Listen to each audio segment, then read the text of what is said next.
മനസ്സില്ലാത്ത കുട്ടികൾക്ക് ഒരു കുഞ്ഞിന് ജന്മം നൽകാൻ ഭാഗ്യം ലഭിച്ചു. ഇതാ നമ്മുടെ മകൻ. ഏറെ നാളത്തെ പ്രാർത്ഥനകൾക്ക് കാത്തിരിക്കും. ഇതാ ഇപ്പോൾ വിരാമമായി. ഇവനെന്റെ കൊണ്ടുപോയാണ്. നടക്കാതെ പോയ എന്റെ ആഗ്രഹങ്ങളിലൂടെ ഇവനെ ഞാൻ വഴിയാണ്. ഒരു കുഞ്ഞ് ജനിച്ച ഉടനെ തന്നെ അവൻ ആരായി തീരണമെന്ന് കുറിച്ചിരുന്നു ഓരോ മാതാപിതാക്കളും. ആ കുട്ടിയുടെ മനസ്സ്, അവന്റെ കഴിവ്, ആഗ്രഹം ഒന്നും തിരിഞ്ഞു നോക്കപ്പെടാതെ പോകും.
നിനക്ക് നീ എവിടെ പോകുന്നു?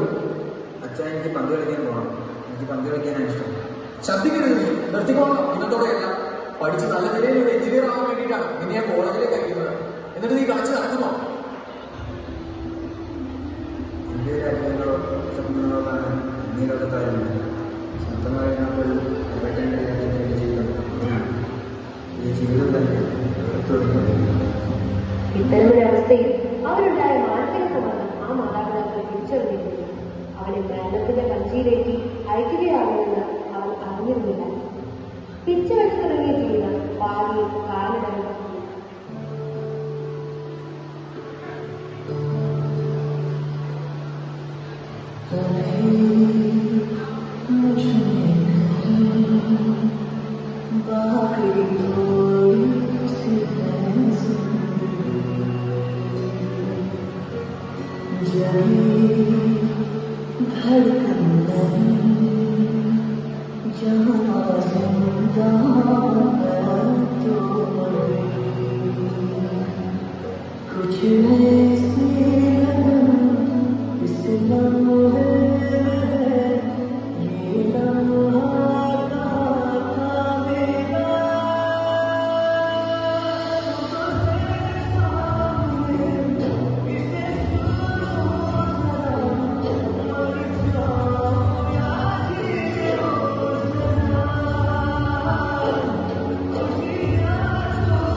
തങ്ങളുടെ സന്തോഷത്തിനായി അല്ലെങ്കിൽ താൻ ചലിപ്പിക്കുന്ന ഒരു പാറയായി ഓരോ കുട്ടികളെയും മാതാപിതാക്കൾ വളർത്തുമ്പോൾ അവിടെ നിശ്ചലമായി തീർന്ന ഒരു ജീവന്റെ തുടുപ്പുണ്ടെന്ന് ആരും നോക്കാറില്ല.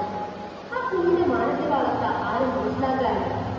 നാളെയുടെ പ്രതിനിധിയായി അവർ ഉയർന്നു മാത്രമെങ്കിൽ മാനസികാരോഗ്യം വൈകുന്ന പങ്ക് വളരെ വലുതാണ്. ഓരോ ജീവനും അത് അർപ്പിക്കുന്നവരാണ്.